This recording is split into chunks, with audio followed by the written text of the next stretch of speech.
Bueno, entonces empezaríamos por el nombre. Fernando Solórzano Velázquez, ¿Qué edad tiene usted? 75 años. 75 años. Pues empezamos básicamente, pues si vamos a hablar de experiencia laboral, pues tendríamos que ver qué, qué- qué nivel de educación tuvo usted. Ah, ya. Pues bueno, yo estudié aquí el bachillerato en el Colegio San Luis Gonzaga, de aquí de Cali. Terminó el bachillerato ahí.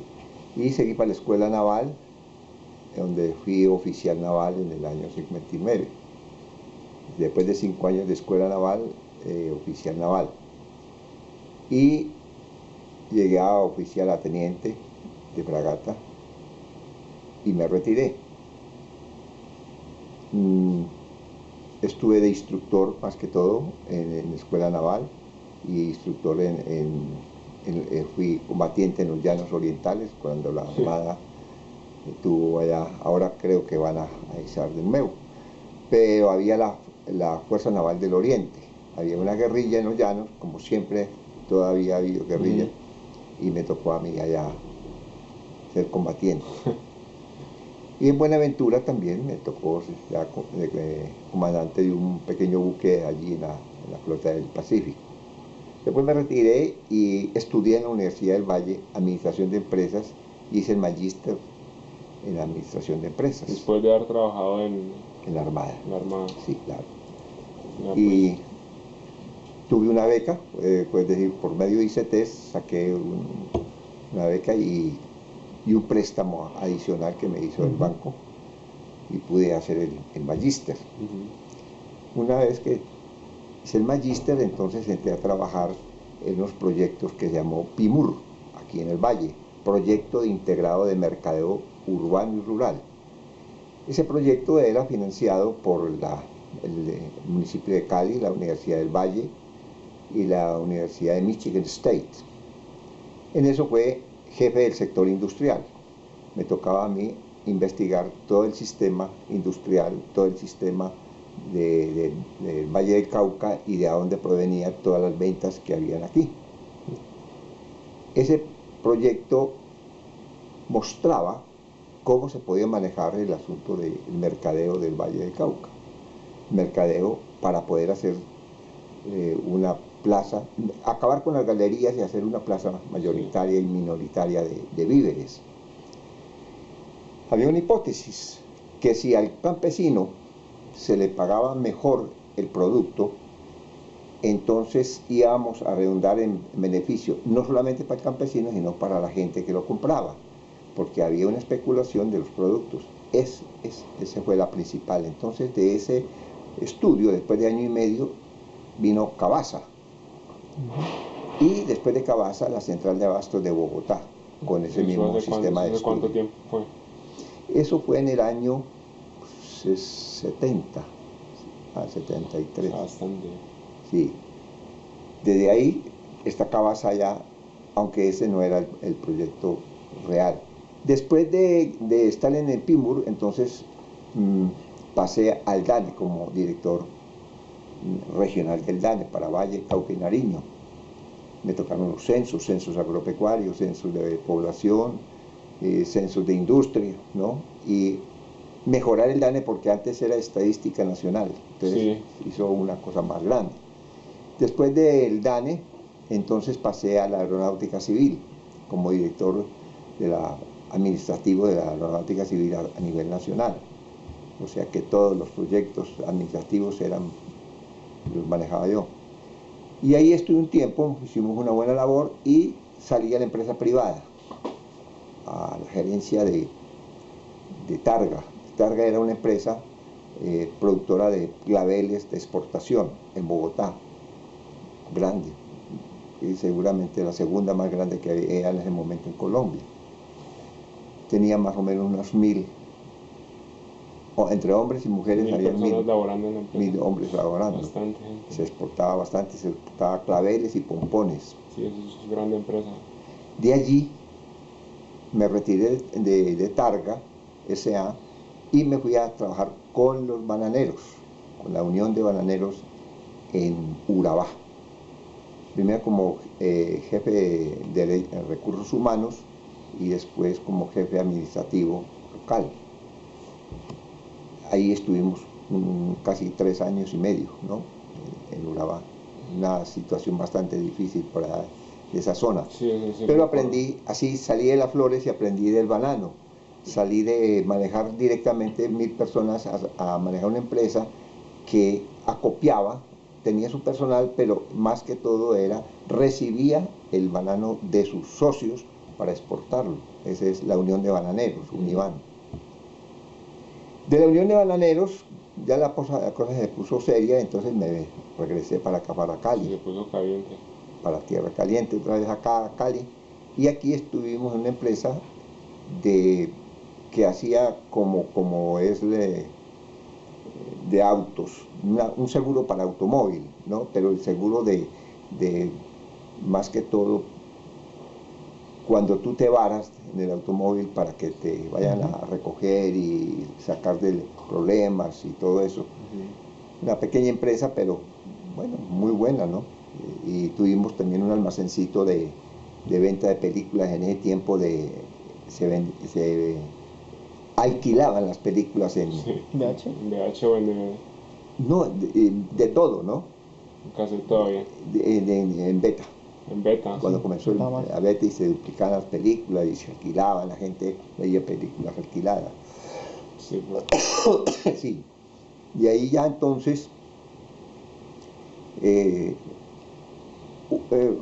hubo unos proyectos, más que todo que entré a proyectos con mis hermanos de producir agua pura envasada. Entonces encontramos una posibilidad de agua pura envasada en Capurganá para darle agua a los hoteles que habían allá, porque la dificultad que habían era traer el agua desde Medellín o desde Cartagena, y allí había el agua pura y era envasarla y ponerla. Pero entonces se metieron la gente de Panamá diciendo que querían agua pura también, entonces quisimos ampliar la producción y comienza el proyecto pues a dificultades porque se necesita plata y es muy difícil conseguir plata para llevarla para la selva. Sí. Entonces en eso la guerrilla, los paramilitares, todos tuvimos que abandonar ese proyecto allá en Capurganá. Ya quedó la fábrica abandonada, ¿no?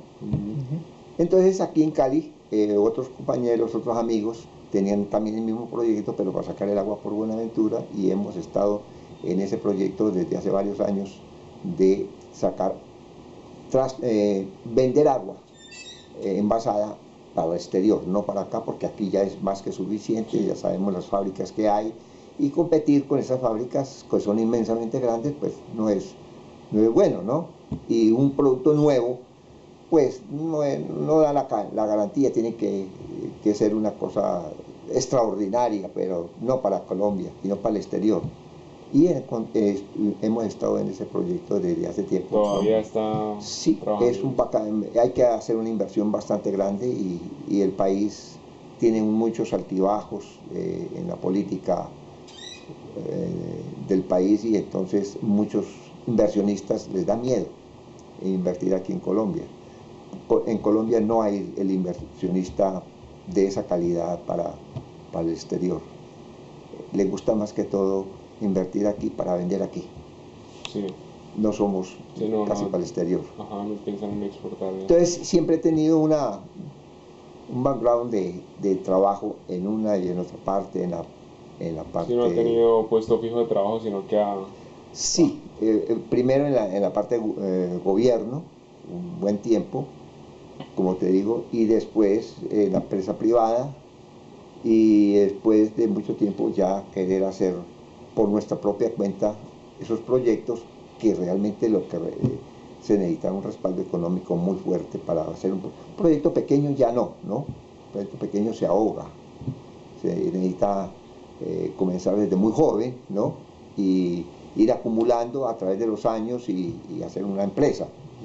Pero a esta altura de una experiencia de uno, ya no puede comenzar con empresas pequeñas, sino con empresas grandes. Sí, de verdad que no, pues tampoco que el tiempo, no se sabe qué tan tiempo vaya a tener. Sí, cuando estuve en el DANE, me dio la oportunidad para ser profesor de la Universidad Autónoma y profesor también de la Santiago de Cali en economía monetaria, o sea, moneda y bancos, y también en personal 1, personal 2, personal 3, para la parte administración de empresas. Estuve como unos 3 años de profesor de la Autónoma, y cuando la Autónoma comenzaba, que estaba al frente allí en todo el centro de la ciudad, comenzaba con unas cosas, y yo era también profesor de la Santiago. Allí al frente del Calima, del Teatro Calima, sí, en esa casa que es antigua allí está la Facultad de Administración de Empresas de la Santiago de Cali. Ahí me tocaba a mí. La que está en la sexta por el campo. ¿Sí? Exacto. Entonces, pues, me agrada mucho de poderles contestar algunas preguntas al respecto. Pues básicamente ahí nos facilitó mucho el trabajo, porque las preguntas casi todas las respondió sin necesidad de preguntar. Ahí lo único es, creo que no pues, nombró. Más que todo es la parte de la tecnología. ¿Cómo fue también de la tecnología pues cuando comenzó a surgir? ¿Para usted fue fácil la adaptación o...? Es decir, aplicaba el oficio cuando desde que estaba en la Marina. Esa es una pregunta muy interesante, porque cuando estábamos en el magíster, lo que más nos dificultó, lo que se nos presentaba con el magíster era los cambios tecnológicos, claro, ¿no? Tocaba adaptarse rápido. Y que realmente la empresa nuestra es muy difícil hacer cambios tecnológicos. Es decir, preparamos nuestra gente. Yo le decía a los muchachos de la universidad que realmente el mundo nos había dejado atrás en tecnología, y eso salía de la universidad. Pero el gran problema era que el joven profesional que va a una empresa y trata de hacer cambios en la empresa modernos, de los dueños tiene dificultad, porque pues no lo reciben bien, porque les da miedo de hacer ciertos cambios, porque el joven, porque hay que meter plata, realmente hay muchas situaciones difíciles. Lo que pasa es que se vino después de esa parte. Por ejemplo, en la Armada, a mí me tocó una escuela media antigua, y hoy hay una escuela moderna, sumamente moderna, ¿no? Es que el computador ha hecho unos cambios, la electrónica, enormes, ¿no? Sin embargo, a nosotros nos tocó, yo siendo cadete, cuando llegaron el 20 de julio y el 7 de agosto, 2 destroyers que se compraron en Suecia, completamente electrónicos. Nosotros estábamos usando las fragatas de la Segunda Guerra Mundial, que era la Padilla, la Tono, la Brión, y eran unas cafeteras realmente, ¿no? Unas cafeteras. Y llegan esos buques con esa tecnología, con todo el electrónico desde Suecia, y tenían que mandar oficiales y suboficiales y todo el mundo al máximo a estudiar a Suecia. Primero estudiar el sueco, y segundo estudiar pues cómo se maneja eso efectivamente, porque eso eran unos buques que dejaban atrás totalmente. Y de allí comienza la Armada a ver que la parte electrónica se viene encima, ¿no? Entonces ya usted encuentra ya unos oficiales navales muy diferentes a los que salimos nosotros, ¿no? Y así encuentra usted en la universidad. Hoy en día las clases se hacen con computador, se llevan sus computadores, y hay una forma muy diferente. Ahora, ¿qué pasa con las empresas? Nosotros ya, vuelvo y decir, eso está cambiando. ¿Hasta dónde hacen cambiar a las empresas? Entonces, hay cosas muy, muy importantes. En la empresa de agua que tenemos el proyecto, pedimos unas máquinas para envasar agua y vender. Entonces ya nos dicen los que saben que era mejor que nosotros hiciéramos la botella, porque habían otras partes que había el cuello para hacer las botellas, sobre todo en esa cantidad que nosotros pedíamos. Pero alguien de plástico me dice, es mejor que ustedes hagan la preforma, o sea, cuando sale del PET, la preforma, y esas máquinas tienen ustedes la preforma y sacan la botella y ya tienen la envasada. Ya produce en línea. Entonces pedimos esas máquinas así. Entonces Estados Unidos nos las cotizó. Pero no habían pasado 6 meses y el presidente de la compañía nos llama y nos dice, mire, yo tengo estas mismas máquinas, pero cada máquina lleva un computador y hace en línea todo. O sea que usted a hincharle el granulado a la primera máquina, todo lo demás con esas máquinas computadoras va a una velocidad exacta y salen las botellas preforma y entran precisamente a hacer la botella, ¿no? Y de ahí van al lavado y de ahí van al empaque hasta que lo último es la máquina empacadora. Es decir, nos entregan la botella ya metida en la caja y ya lista para despachar. Sí, y antes nos costaba, toda esa cantidad de máquinas nos costaban $3.700.000. Estas mismas máquinas, pero con la automatización, nos costaba $1 millón menos. A veces uno no comprende, dice, uy, ¿qué pasó? ¿Qué pasó? Que yo tenía para estas máquinas primarias 40 personas por turno. 40 personas por turno que estaban viendo las máquinas, unos aquí, allá, por turno. Con la automatización me quedaron 7 personas por turno.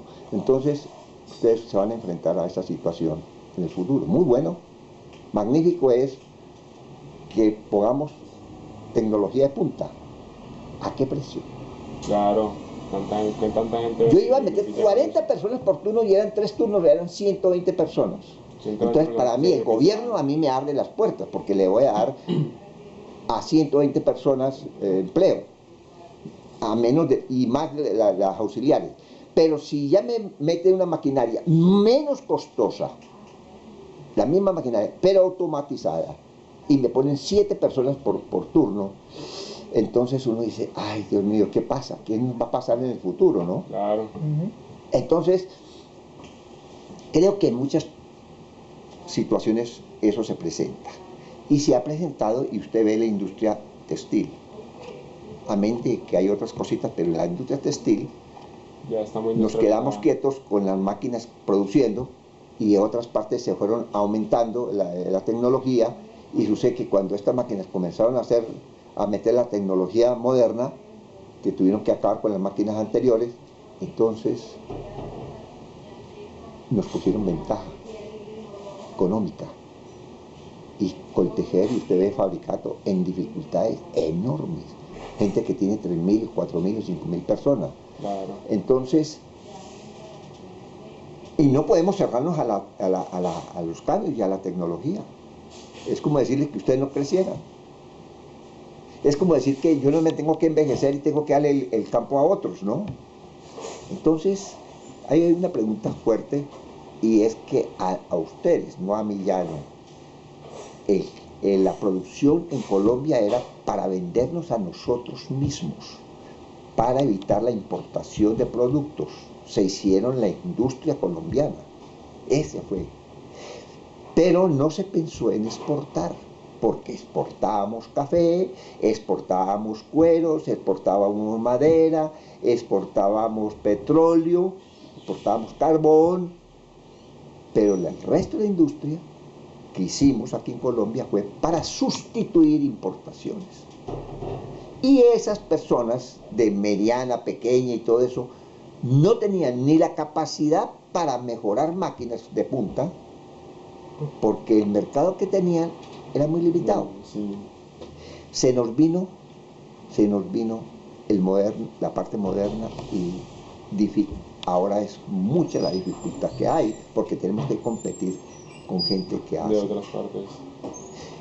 En una de mis clases que yo le daba al personal, el manejo de personal, yo le hacía unas preguntas. Le dije, mire, en ese tiempo compraba uno en el Ley o por allá en el centro, un sacapuntas que tenía un Mickey Mouse. Venían los Mickey Mouse y por debajo estaba el sacapuntas para uno sacarle los niños punta. Y entonces vendían... ¿No era uno automático que veía con electricidad? No. Era Normal. una cuchillita, pero lo lindo era que el Mickey Mouse era en colores y el niño pues le gustaba tener su Mickey Mouse, su ratón Pluto, el perro Pluto y todo eso allí. Y eso valía aquí, más o menos en ese tiempo, 2 pesos con 50. Entonces yo la llevaba a la clase y le decía, esto vale 2 pesos con 50. Entonces me le puse a hacer el balance de cuánto costaría eso si nosotros lo vendiéramos aquí. Y dije, 2,50 y ya el almacén Ley le está ganando plata. Y esto ya pagó impuestos. En ese tiempo ya venía no de la China, de Taiwán. Entonces dije yo, ¿a cómo costará ya a 1 centavo de dólar para que aquí ya el Ley me lo venda a 2 pesos con 50 en ese tiempo, que era una plata? ¿Usted cree que nosotros podemos hacer esto para venderlo aquí a 2 pesos con 50? Era imposible. Y eso ya llevamos años, te estoy hablando del año 73, ¿no? Entonces, fíjate lo que ha corrido ahora. No habían estas cámaras, ni videos, ni nada de eso tan fácil como hay ahora. Hemos avanzado mucho, pero nos han hecho avanzar rápido. Pero nosotros aquí en Colombia no hemos avanzado. No hemos avanzado. Las universidades tenían que tener su gente y cada semestre mandarlos a la empresa privada a hacer un mes siquiera de práctica a su altura. ¿Por qué? Yo lo encontré en Alemania. En Alemania todos los muchachos que están en la universidad tienen la obligación, la universidad le dice, usted se va para la empresa tal y va con una carta y allá va a trabajar dentro de lo que a usted le corresponde, ¿no? Pero no le pagan sueldo, solamente va un mes a trabajar allí y allí va con unas ciertas preguntas que le manda la universidad al jefe que usted va a tener allí, y el jefe después de un mes responde cuál fue su logro, ¿no? Allá en ese trabajo. Y así cada semestre. ¿Por qué? Vaya usted a la escuela naval y usted entra de cadete y usted tiene su teoría, pero tiene cada semestre un embarque en los buques, y cuando sale usted en el embarque usted comienza desde cadete pequeño a hacer cosas pequeñas, ¿no? Dentro del buque, pero comienza a conocerlo y a hacer, a rasquetear, a timbarle a pintar el buque, a echarle aceite a las máquinas y todo eso. Y cada que va subiendo un año o otro año, entonces ya va usted a los cañones, va porque ya está en segundo año o en tercer año, y ya cuando es guardia marina ya está en el puente de mando, le están dando toda la instrucción de lo que usted estudió en teoría, ahora viene la práctica.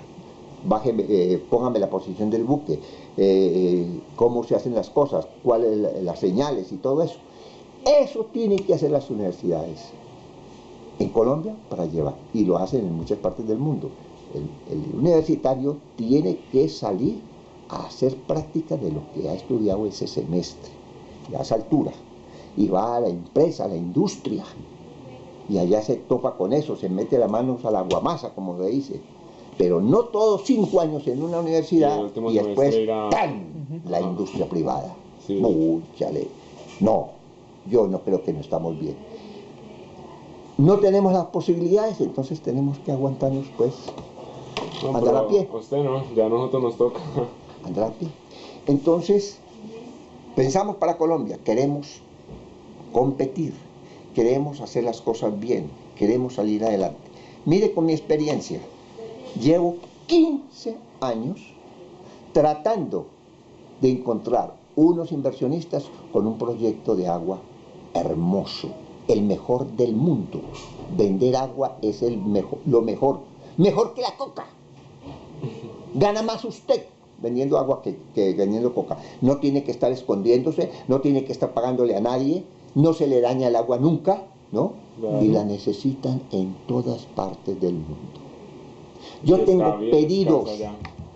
mostrados con cartas, y no he podido conseguir la gente decirle, mire, está vendida, 4 millones de botellas que saquemos mensualmente están vendidas.